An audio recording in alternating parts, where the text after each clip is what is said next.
ফেনী আওয়ামী লীগের নেতা কর্মীদেরকে বলছি, যারা আজকে বলেন যে আমাদের বিরুদ্ধে অনেক মামলা হচ্ছে, আমরা নির্দোষ, যারা বলেন আমাদের দোকানপাট লুটপাট হচ্ছে, আমাদের উপরে জুলুম করছে, কারা জুলুম করছে, কারা লুটপাট করছে, অত্যাচার করছে, তাদেরকে তো আমরা জানি, তাই না?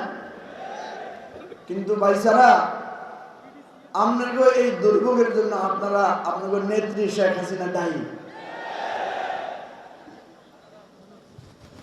আমরা তো কইছিলাম আফা ইচ্ছা করিয়েন না, আপনার পিয়ন 400 কোটি টাকার মালিক। আমরা কইছি না আপনি কইছেন? আমরা কইছি না হেদিনে কইছে?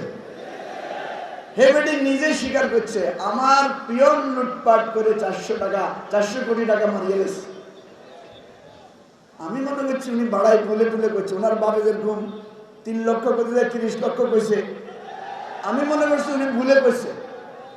ওমা, পরে দেখি 5ই আগস্টের পরে ওনার ওই পিয়নের অ্যাকাউন্টে প্রায় 500 কোটি টাকা পাওয়া গেছে। হিনিও শেখ হাসিনা মিছা কথা বলছে, কমাই গেছে। সুতরাং আজকের এই বাংলাদেশের বিপর্যস্ত আইন শৃঙ্খলা, নৈতিকতা, মানবিকতার জন্য শেখ হাসিনা দায়ী।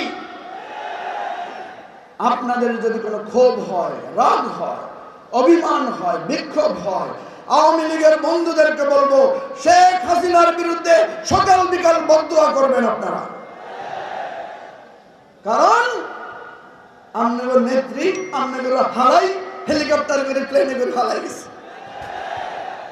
আপনাদের কথা একটি বারের জন্য চিন্তা করে নাই। এই মঞ্চের দিকে তাকায় দেখেন, ডানে দেখেন, বামে দেখেন, এখানে আপনাদের এই সমাবেশে শত শত লোক গুলি খেয়েছেন, আছেন না? এই যে আমার কোমরের এই পাশে এখনো গুলি আছে, এই মঞ্চে অনেকের গায়ে গুলি আছে, শত শত লোক জেল খেটেছে, কারাগারে গেছে। কর্মীদেরকে ফালাই একদিনের জন্য ফালাইছে নাকি?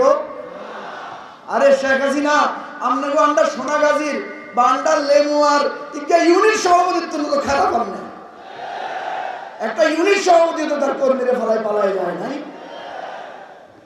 আপনার নেতৃত্ব, আপনার কর্তৃত্ব বাংলাদেশের মানুষ চিরদিনের জন্য প্রত্যাখ্যান করেছে।